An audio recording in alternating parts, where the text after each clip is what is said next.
So Bill Goldberg, he was on the Tim Green podcast. Who's Tim Green, you may be asking? Well, it's a guy who has, at the time of me looking, 125 subs, and he also has ALS. Not saying there's anything wrong with that, just pointing it out. He also pointed it out, so there's that. It was kind of weird how he interviewed because he would just make the faces.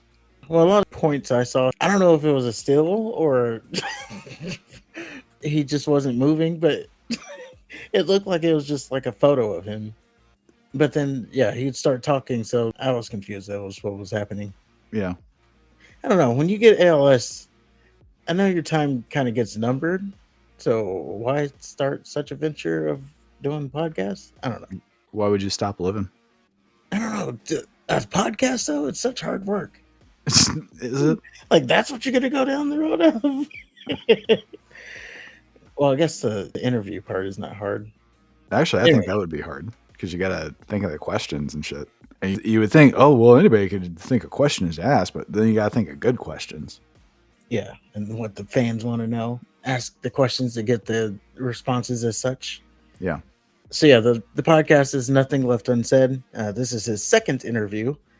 So he lands Bill Goldberg on the second interview. And take that, Stephen Paul. So basically, the clip that got everybody talking, he kept asking Goldberg if WWE was trying to like change the narrative of Goldberg. I guess what he was trying to ask was like, were they trying to bury Goldberg? Did they try to, make you less than? Now, the other people that are covering it, I don't know if they watched the clip because they brushed over this if they did. But he's like, they had a girl beat my record. And then he gives like a shrug to the camera. Like that was going to be all he said about it. Oh, some girl beat my record.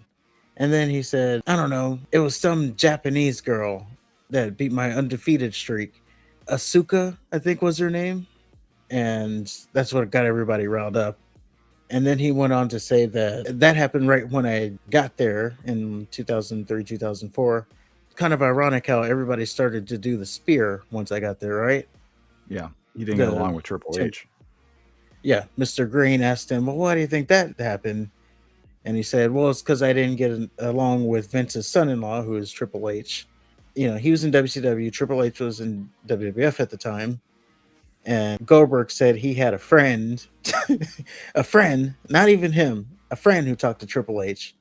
And apparently Triple H, he accused Goldberg of hiding while WCW was failing. So I guess that's what it all started from. Okay.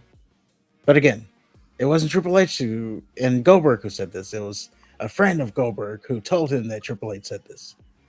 Now, why are you why is someone saying, oh yeah, he's staying home while his company's failing? Like why that's enough to hold a lifetime grudge? I don't know. I don't know. Goldberg kind of seems insecure to me. He's the type of guy that has to put in the side notes about how tough he is and how he wasn't scared. He was talking about Bret Hart and he's like, oh, well, I never idolized anybody, but I held him on that pedestal. And so you fucking idolized him. Yeah, he did address the Bret Hart thing too. No matter what Bret says, it was an accident. And he also, in that answer, mentioned that he was getting pushed to the moon. Like you had to slip that in there. Yeah, I was on my meteoric rise to the top of the company. He was, honest to a degree because he did say he didn't have any range. He's like, once you beat me or once I beat everybody else, what do you have for me? What's next? Yeah. I don't have any range. So that's why it fizzled out, which is true.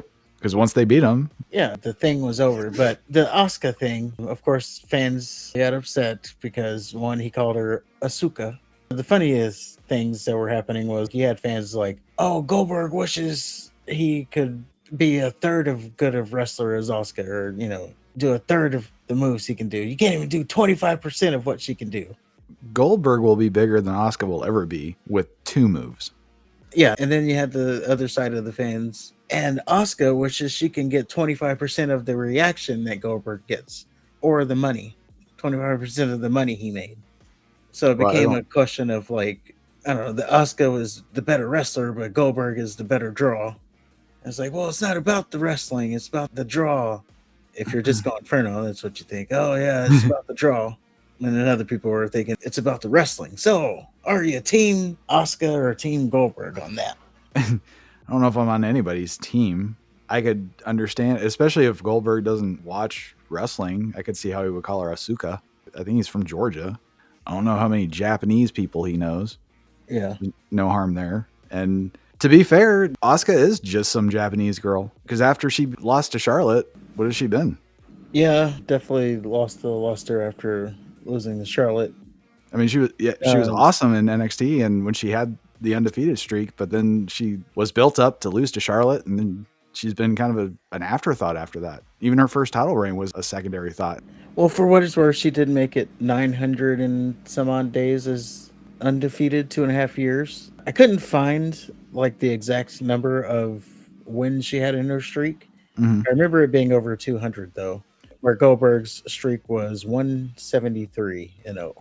If I just showed you the past year of SmackDown and you had no prior knowledge, and I told you that that lady was at 200-0, would you believe me? No, she's not treated like someone who was 200-0. It should be a rare thing or overbooked or something if she loses. Mm-hmm.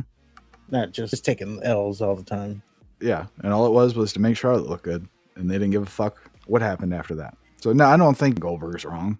Without a doubt, Auska is the better wrestler, but also without a doubt, Bill Goldberg was the better draw. Auska could have been the better draw if they fucking continued her momentum after losing to Charlotte, but they didn't.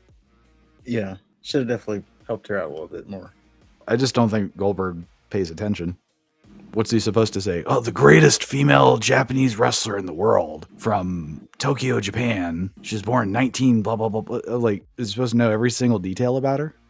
I mean, she beat the record. Maybe at least know her name. Bill Goldberg does not strike me as a guy to sit down on every Monday night to watch Raw.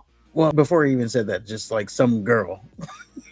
He was discrediting it there already, so. Did he say some girl?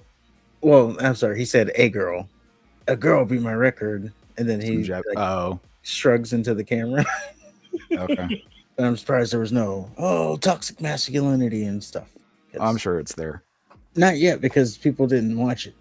Or maybe they did. I don't know. But a lot of people just read the headline. But that's the news on Goldberg.